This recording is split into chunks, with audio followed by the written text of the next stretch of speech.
Hello, Keith Rucker here at VintageMachinery.org. Guys, today I am very excited to finally announce, after a very, very long wait, that we are ready to start offering for sale some of our 12-inch straight edges. These are going to be castings that you can order, and basically this is a do-it-yourself kit, just like we did with our 9-inch ones over here.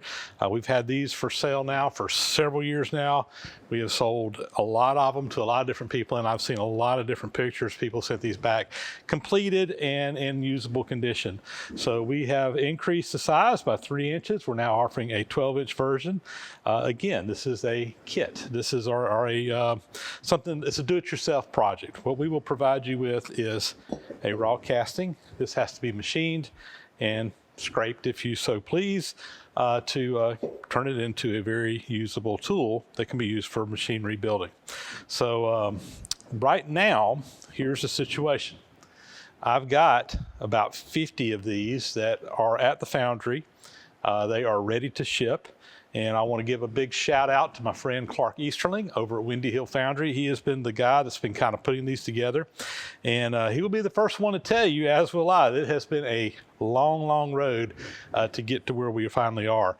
We have had to go through multiple revisions of the patterns to get them where they will do well in the molding process, so that they can make them in suitable quantities. And we've had to go back and forth several times. And even with the design, we've had to make some design changes along the way.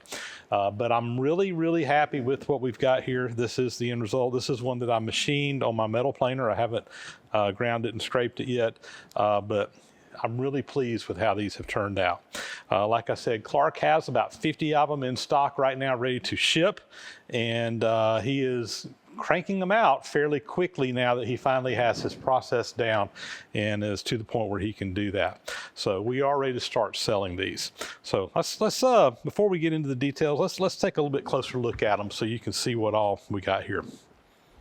So first off, this is one of the castings as they come. It is a rough casting. Again, it has to be machined and turned into the final product. But this is what you will be sent if you choose to order one of these. And what we recommend doing on these is machining the bottom and the dovetail face. Some people also want to machine the back side where it's square. That's kind of optional. I usually also machine this top. It just helps me in the whole process of grinding them, having where these two surfaces are parallel. It really serves no purpose from a tool standpoint, but it makes, in my mind, it makes the machining process a little bit easier. So you'll notice on the bottom there is a lot of draft to these, so it's kind of at an angle that helps it withdraw from the mold. What you want to do is you want to machine a fair amount off of this bottom down here to really get to the nice soft cast iron up underneath it that's going to scrape really easily. So I typically tell folks, you probably want to take at least 1/8 of an inch off of this. You want to basically machine it down at least until you kind of get about halfway up the front leading edge of this dovetail. And then you'll come in and also machine that dovetail. Take the hard scale off the outside, get to the surface underneath. This is one that we machined on my metal planer. This was actually the first real cuts I did on the metal planer, and I haven't really finished this one out yet, but you can see exactly that. We machined the bottom, got some stains on there, and we machined the top. I think I painted it after I machined it, and some of the paint got up underneath the tape there, but that's all going to come off when I grind it and scrape it anyway. But you can kind of see that one is machined, and while this one is not a 12-inch, this is one of my 9-inch straight edges. This is what it kind of looks like after it has been scraped. You can see we ground and then scrape these surfaces to make a really, really nice reference surface. If you're not sure what a straight edge is used for, I've got plenty of videos on machinery building where you can see these things in action. You can probably see this particular one right here in action because I've used it on several projects. These smaller ones are really handy for doing things like a compound on a lathe, where you don't really need a great big long straight edge. Sometimes when you're doing smaller work, it really helps to have a smaller straight edge. Of course, they make straight edges extremely long. I've got one that is 8 feet long. It's not a dovetail one, it's just a flat bottom one. In fact, I recently used that on my metal planer, my horizontal boring mill to do some inspecting with. Guys who do machinery building tend to get these in multiple lengths. But these, believe it or not, the smaller ones are a little bit harder to come by. A lot of people will just make one out of a piece of flat cast iron from these smaller sizes. They work just fine, but honestly, the camelback part back here in the back, this gives a lot of rigidity to the straight edge and keeps it from moving around as much. If you just have a flat bar, it tends to want to move more than if you have this arch structure built into the back across there. And this is kind of my take on these smaller straight edges. All right, so here's the deal. If you want to order one of these, what we're going to be doing is we're going to be selling this 12-inch straight edge casting. It's going to be $200, which will include shipping to U.S. addresses. Now, I know a lot of guys, we have shipped a lot of these overseas or out of the U.S. To Canada. They've gone to Australia. They've gone to multiple countries in Europe. We've sent these things all over the world, literally, on the 9-inch ones. If you are an international customer, what I will ask you to do is to send me an email. Here's my email address right down here, and I will calculate what the shipping costs will be before we invoice you on it. And unfortunately, guys, shipping these things internationally, it gets expensive really, really quickly. But it is what it is. I can't control the cost of shipping. But $200 is the cost for this casting for the 12-inch one. And again, that does include shipping to U.S. addresses.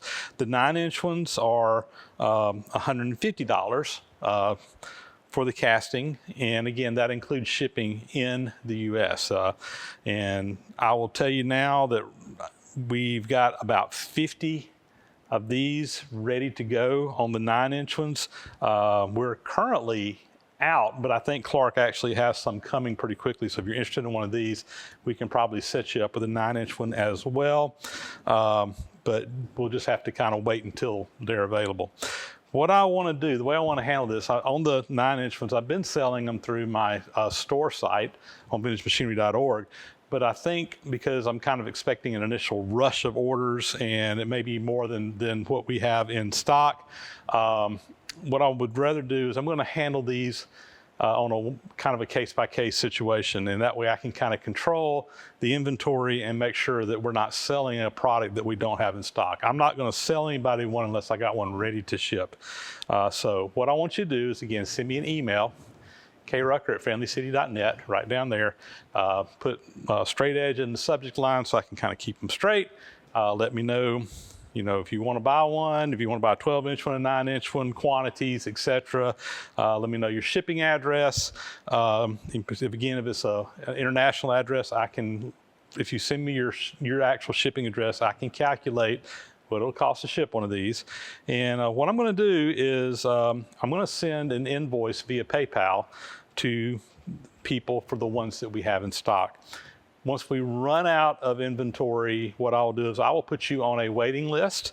I'll let you know that you're on the waiting list, and I will process those in order as they come available until we kind of get this initial rush behind us. And then after that, we'll just put them up on the website where anybody can go in there and order. But I'm just afraid, I know what happened last time we did this, we got overwhelmed. We sold a lot more than we had, and it took us a while to get caught up. I don't want to get back into that situation again. So just bear with me on that. So again, shoot me that email, krucker@friendlycity.net, and we will get these things done. I will send you an invoice via PayPal.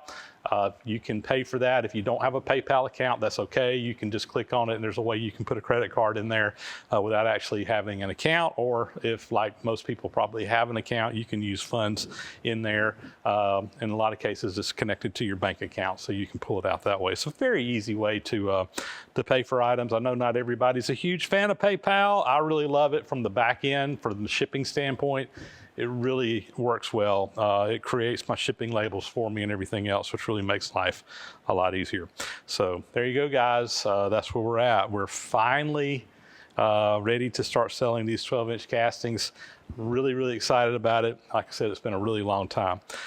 From here, where are we going? Once we kind of get through these. I'm going to probably start working on doing maybe an 18-inch version, and who knows, we may do a 24-inch down the road as well. I'm not going to promise either one of those right now, but I've actually been talking with Dave Clark, who is a pattern maker, got a YouTube channel. I've met him over at Clark's a while back, and I think he's interested in making a pattern for an 18-inch casting. So maybe we'll be able to do that down the road. No promises on timeline though, because I think it took us a little over 2 years to get this one in production. Hopefully it won't take as long on the 18-inch ones. So there you go, guys. If you're interested, shoot me an email. Hope you enjoyed that. Just a little bit of something here. On a personal note, guys, recovering from my surgery, everything's going great. I did have a little bit of a setback this past week after I'd sent out my video last Monday with my little update on my surgery situation. Lo and behold, I came down with a very minor case of the shingles, which I had a case about 4 years ago that really, really knocked me on my tail. Fortunately, I've had the shingles vaccine, and I really think that saved my butt this time. It kind of started out on me with an internal attack of shingles, which is the same way it happened the last time, but it never really developed in a full-blown case. I was in a lot of pain for a couple of days, but got over it pretty quickly. And it's been weird because this whole side of my body, which is the side that was impacted last time I had shingles, no rash has come out this time, which is awesome. But all week, this whole side of my body has been itching and has been very sore to the touch. So I'm convinced, and my doctor's convinced too, that I had a case of shingles, but again, I think the vaccine really prevented it from fully going into full mode, which I'm very thankful of, because it took me 4 to 6 weeks to get over that last time I had it. So, but I'm doing great. I got about another week and a half on my lifting restrictions before I can really get back here in the shop and start working in full force again.